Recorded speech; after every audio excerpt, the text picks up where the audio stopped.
राधे कृष्णा।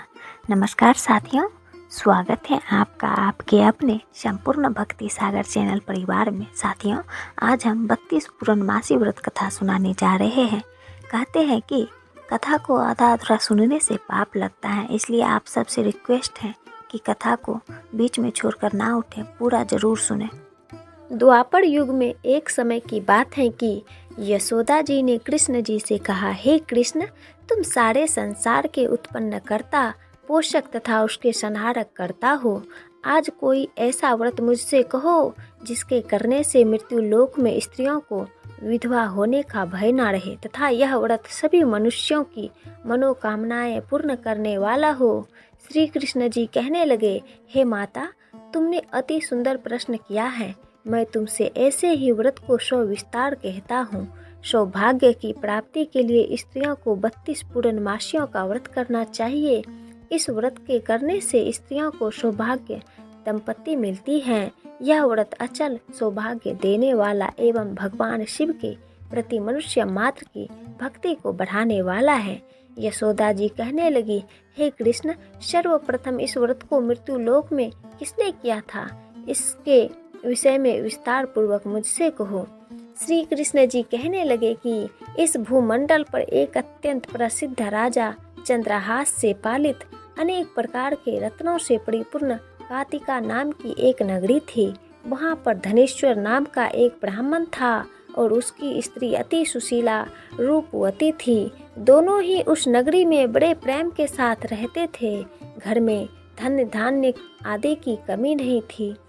उनको एक बड़ा दुख था कि उनके कोई संतान नहीं थी। इस दुख से वह अत्यंत दुखी रहते थे।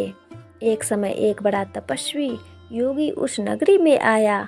वह योगी उस ब्राह्मण के घर को छोड़कर अन्य सब घरों से भिक्षा लाकर भोजन किया करता था। रूपवती से वह भिक्षा नहीं लिया करता था। उस योगी ने एक दिन रूपवती से भिक्षा ना लेकर किसी अन्य घर से भिक्षा लेकर गंगा किनारे जाकर भिक्षा अन्न को प्रेम पूर्वक खा रहा था कि धनेश्वर ने योगी का यह सब कार्य किसी प्रकार से देख लिया। अपनी भिक्षा के अनादर से दुखी होकर धनेश्वर योगी से बोला, महात्मन, आप सब घरों से भिक्षा लेते हैं परंतु मेरे घर की भिक्षा कभी भी नहीं लेते, इसका कारण क्या है? योगी ने कहा कि निसंतान के घर की भीख पतितों के अन्न के तुल्य होती है और जो पतितों का अन्न खाता है वह भी पतित हो जाता है। चूँकि तुम निसंतान हो, अतः पतित हो जाने के भय से मैं तुम्हारे घर की भिक्षा नहीं लेता हूँ। धनेश्वर यह बात सुनकर अपने मन में बहुत दुखी हुआ और हाथ जोड़कर योगी के पैर पर गिर पड़ा तथा आर्तभाव से कहने लगा, हे महाराज, यदि ऐसा है तो आप मुझको पुत्र प्राप्ति का उपाय बताइए। आप सर्वज्ञ हैं, मुझ पर अवश्य ही यह कृपा कीजिए। धन की मेरे घर में कोई कमी नहीं, परंतु मैं पुत्र न होने के कारण अत्यंत दुखी हूँ। आप मेरे इस दुख को हरें, आप समर्थवान हैं। यह सुनकर योगी जी कहने लगे, हे ब्राह्मण, तुम चंडी की आराधना करो। घर आकर उसने अपने स्त्री से सारा वृत्तांत कहा और स्वयं तप के नियमित वन में चला गया। वन में जाकर उसने चंडी की उपासना की और उपवास किया। चंडी ने 16वें दिन उसको स्वप्न में दर्शन दिया और कहा, हे धनेश्वर, जा, तेरे पुत्र होगा, परंतु वह 16 वर्ष की आयु में ही मृत्यु को प्राप्त हो जाएगा। यदि तुम दोनों स्त्री पुरुष 32 पूर्णमासियों का व्रत विधि पूर्वक करोगे तो वह दीर्घायु होगा। जितनी तुम्हारी सामर्थ्य हो, आटे के दिए बनाकर शिव जी का पूजन करना, परंतु पूर्णमासी को 32 जो बोने चाहिए। प्रातः काल होने पर इस स्थान के समीप ही तुम्हें एक आम का वृक्ष दिखाई देगा। उस पर तुम चढ़कर एक फल तोड़कर शीघ्र अपने घर चले जाना। अपनी स्त्री से सारा वृत्तांत कहना। ऋतु स्नान के पश्चात वह स्वच्छ होकर श्री शंकर जी का ध्यान करके उस फल को खा लेगी। तब शंकर भगवान की कृपा से उसको गर्भ हो जाएगा। जब वह ब्राह्मण प्रातः काल उठा तो उसने उस स्थान के पास ही एक आम का वृक्ष देखा जिस पर एक अत्यंत सुंदर आम का फल लगा हुआ था। उस ब्राह्मण ने उस आम के वृक्ष पर चढ़कर उस फल को तोड़ने का प्रयत्न किया, परंतु वृक्ष पर कई बार प्रयत्न करने पर भी वह न चढ़ पाया। तब तो उस ब्राह्मण को बहुत चिंता हुई और विघ्न विनाशक श्री गणेश जी की वंदना करने लगा। हे दयानिधे, आपने भक्तों के विघ्नों का नाश करके उनके मंगल कार्य को करने वाले, दुष्टों का नाश करने वाले, रिद्धि सिद्धि के देने वाले, आप मुझ पर कृपा करें।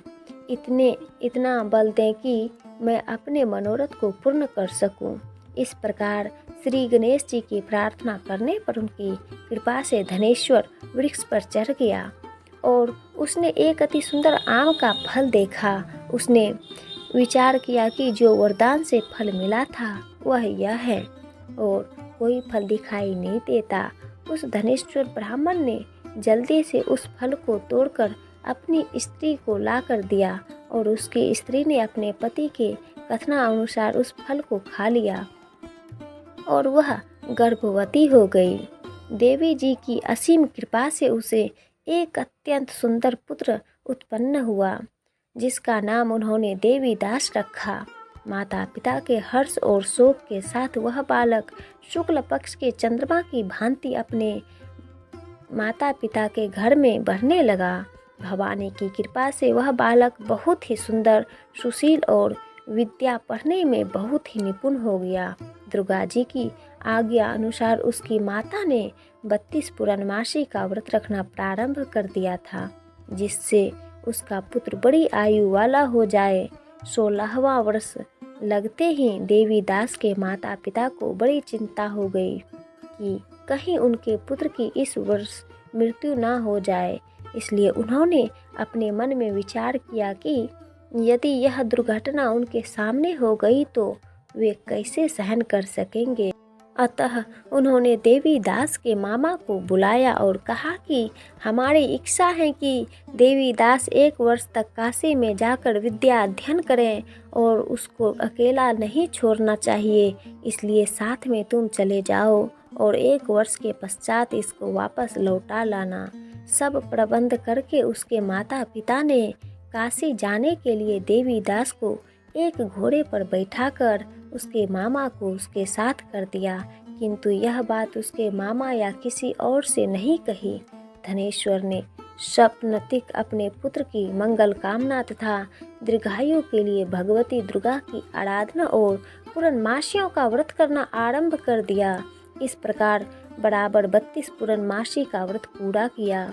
कुछ समय पश्चात एक दिन वह दोनों मामा और भांजा मार्ग में रात्रि बिताने के लिए किसी ग्राम में ठहरे हुए थे। उस दिन उस गांव में एक ब्राह्मण की अत्यंत सुंदरी, सुशीला, विदुषी और गुणवती कन्या का विवाह होने वाला था। जिस धर्मशाला के अंदर वर और उसकी बारात ठहरी हुई थी, उसी धर्मशाला में देवी दास और उसके मामा भी ठहरे हुए थे। संयोगवश कन्या को तेल आदि चढ़ाकर मंडप आदि का कृत्य किया गया तो लगने के समय वर को धनुर्वात हो गया। अस्तु वर के पिता ने अपने कुटुंबियों से परामर्श करके निश्चय किया कि यह देवीदास मेरे पुत्र जैसा ही सुंदर है, मैं इसके साथ ही लग्न करा दूं और बाद में विवाह के अन्य कार्य मेरे लड़के के साथ हो जाएंगे। ऐसा सोचकर देवीदास के मामा से जाकर बोला कि तुम थोड़ी देर के लिए अपने भांजे को हमें दे दो, जिससे विवाह के लग्न का सब कृत्य सुचारू रूप से हो सके। तब उसका मामा कहने लगा कि जो कुछ भी मधुपर्क आदि कन्यादान के समय वर को मिले वह सब हमें दे दिया जाए तो मेरा भांजा इस बारात का दूल्हा बन जाएगा। यह बात वर के पिता ने स्वीकार कर लेने पर उसने अपना भांजा वर बनने को भेज दिया और उसके साथ सब विवाह कार्य रात्रि में विधि पूर्वक संपन्न हो गया। पत्नी के साथ वह भोजन ना कर सका और अपने मन में सोचने लगा कि ना जाने यह कैसी स्त्री होगी। वह एकांत में इसी सोच में गर्म निश्वास छोड़ने लगा। तथा उसकी आंखों में आंसू भी आ गए। तब वधू ने पूछा कि क्या बात है, आप इतने उदासीन और दुखी क्यों हो रहे हैं? तब उसने सब बातें जो वर के पिता और उसके मामा में हुई थी उसको बतला दी। तब कन्या कहने लगी कि यह ब्रह्म विवाह के विपरीत हो कैसे सकता है? देव ब्राह्मण और अग्नि के सामने मैंने आपको ही अपना पति बनाया है, इसलिए आप ही मेरे पति हैं। मैं आपकी ही पत्नी रहूंगी, किसी अन्य की कदापि नहीं। तब देवी दास ने कहा, ऐसा मत करिए, क्योंकि मेरी आयु बहुत थोड़ी है। मेरे पश्चात आपकी क्या गति होगी, इन बातों को अच्छी तरह विचार कर लो। परंतु वह दृढ़ विचार वाली थी। बोले कि जो आपकी गति होगी वही मेरी गति होगी। हे स्वामी, आप उठिए और भोजन करिए, आप निश्चित ही भूखे होंगे। इसके बाद देवी दास और उसकी पत्नी दोनों ने भोजन किया तथा शेष रात्रि वे सोते रहे। प्रातःकाल देवी दास ने अपनी पत्नी को 3 नगों से जरी हुई एक अंगूठी दी, एक रुमाल दिया और बोला, हे प्रिय, इसे लो और संकेत समझकर स्थिर चित्त हो जाओ। मेरा मरण और जीवन जानने के लिए एक पुष्प वाटिका बना लो, उसमें सुगंधित वाली एक नव मल्लिका लगा लो, उसको प्रतिदिन जल से सींचा करो और आनंद के साथ खेलो कूदो तथा उत्सव मनाओ। जिस समय और जिस दिन मेरा प्राणांत होगा ये फूल सूख जाएंगे और जब ये फिर हरे हो जाएंगे तो जान लेना कि मैं जीवित हूँ। यह बात निश्चय करके समझ लेना, इसमें कोई संशय नहीं है। यह समझाकर वह चला गया। प्रातः काल होते ही वहाँ पर गाजे बाजे बजने लगे और जिस समय विवाह के कार्य समाप्त करने के लिए वर तथा सब बाराती मंडप में आए तो कन्या ने वर को भली प्रकार से देखकर अपने पिता से कहा कि यह मेरा पति नहीं है, मेरा पति वही है जिसके साथ रात्रि में मेरा पानी ग्रहण हुआ था। इसके साथ मेरा विवाह नहीं हुआ है। यदि यह वही है तो बताइए कि मैंने इसको क्या दिया। मधुर पक और कन्यादान के समय जो मैंने आभूषण आदि दिए थे उन्हें दिखाएं तथा रात में मैंने क्या गुप्त बातें कही थी वह सब सुनाइए। पिता ने उसके कथनानुसार वर को बुलवाया। कन्या की यह सब बातें सुनकर वह कहने लगा कि मैं कुछ नहीं जानता। इसके पश्चात लज्जित होकर वह अपना सा मुंह लेकर चला गया और सारी बारात भी अपमानित होकर वहाँ से लौट गई। भगवान श्री कृष्ण बोले, हे माता, इस प्रकार देवी दास काशी विद्या अध्ययन के लिए चला गया। जब कुछ समय बीत गया तो काल से प्रेरित होकर एक सर्प रात्रि के समय उसको डसने के लिए वहाँ पर आया। उस विस्तार के प्रभाव से उसके शयन का स्थान चारों ओर से विष की ज्वाला से विषैला हो गया, परंतु व्रत के प्रभाव से उसको काट ना पाया, क्योंकि पहले ही उसकी माता ने 32 पूर्णमासी का व्रत कर रखा था। इसके बाद मध्याह्न के समय स्वयं काल वहाँ पर आया और उसके शरीर से उसके प्राणों को निकालने का प्रयत्न करने लगा, जिससे वह मूर्छित होकर पृथ्वी पर गिर पड़ा। भगवान की कृपा से उसी समय पार्वती जी के साथ श्री शंकर जी वहाँ पर आ गए। उसको मूर्छित दशा में देखकर पार्वती जी ने भगवान शंकर से प्रार्थना की कि हे नाथ, इस बालक की माता ने पहले 32 पूर्णमासी का व्रत किया था, जिसके प्रभाव से हे भगवान आप इसको प्राण दान दें। भवानी के कहने पर भक्त वत्सल भगवान श्री शिव जी ने उसको प्राण दान दिया। इस व्रत के प्रभाव से काल को भी पीछे हटना पड़ा और देवी दास स्वस्थ होकर बैठ गया। इधर उसकी स्त्री उसके काल की प्रतीक्षा किया करती थी। जब उसने देखा कि उस पुष्प वाटिका में पत्र पुष्प कुछ भी नहीं रहे तो उसको अत्यंत आश्चर्य हुआ और जब वह वैसे ही हरी भरी हो गई तो वह जान गई कि वह जीवित हो गए हैं। यह देखकर वह बहुत प्रसन्न मन से अपने पिता को कहने लगी कि पिताजी, मेरे पति जीवित हैं, आप उनको ढूंढिए। जब 16वां वर्ष व्यतीत हो गया तो देवीदास भी अपने मामा के साथ काशी से चल दिया। इधर उसे ससुर उसको ढूंढने के लिए अपने घर से जाने वाले ही थे कि वहाँ दोनों मामा भांजा वहाँ पर आ गए। उसको आया देखकर उसका ससुर बड़ी प्रसन्नता के साथ अपने घर में ले आया। उस समय नगर के निवासी भी वहाँ इकट्ठे हो गए और सबने निश्चय किया कि अवश्य ही इसी बालक के साथ इस कन्या का विवाह हुआ था। उस बालक को जब कन्या ने देखा तो पहचान लिया और कहा कि यह तो वही है जो संकेत करके गया था। तदुपरांत सभी कहने लगे कि भला हुआ जो यह आ गया, और सब नगरवासियों ने आनंद मनाया।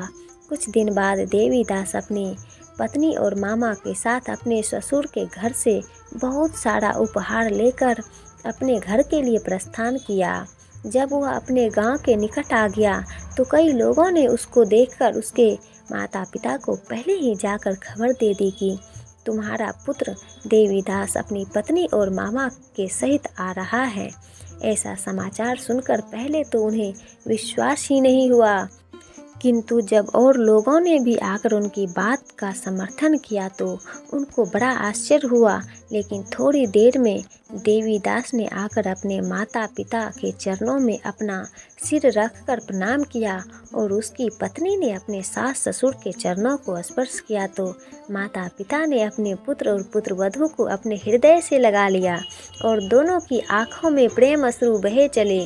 अपने पुत्र और पुत्रवधू के आने की खुशी में धनेश्वर ने बड़ा भारी उत्सव किया और ब्राह्मणों को भी बहुत सी दान दक्षिणा देकर प्रसन्न किया। श्री कृष्ण जी कहने लगे कि इस प्रकार धनेश्वर 32 पूर्णिमाओं के व्रत के प्रभाव से पुत्रवान हो गया। जो भी स्त्रियां इस व्रत को करती हैं वे जन्म जन्मांतर में वैधव्य का दुख नहीं भोगती और सदैव सौभाग्यवती रहती हैं। यह मेरा वचन है, इसमें कोई संदेह नहीं मानना। यह व्रत पुत्र पौत्रों को देने वाला तथा संपूर्ण मनोकामनाओं को पूर्ण करने वाला है। 32 पूर्णिमाओं के व्रत करने से व्रती की सब इच्छाएं भगवान शिव जी की कृपा से पूर्ण हो जाती हैं। भगवान भोलेनाथ और माता पार्वती की कृपा आपके और आपके पूरे परिवार पर सदैव बनी रहे। साथियों, हमारी ये छोटी सी जानकारी अच्छा लगा हो तो कृपया चैनल को सब्सक्राइब कर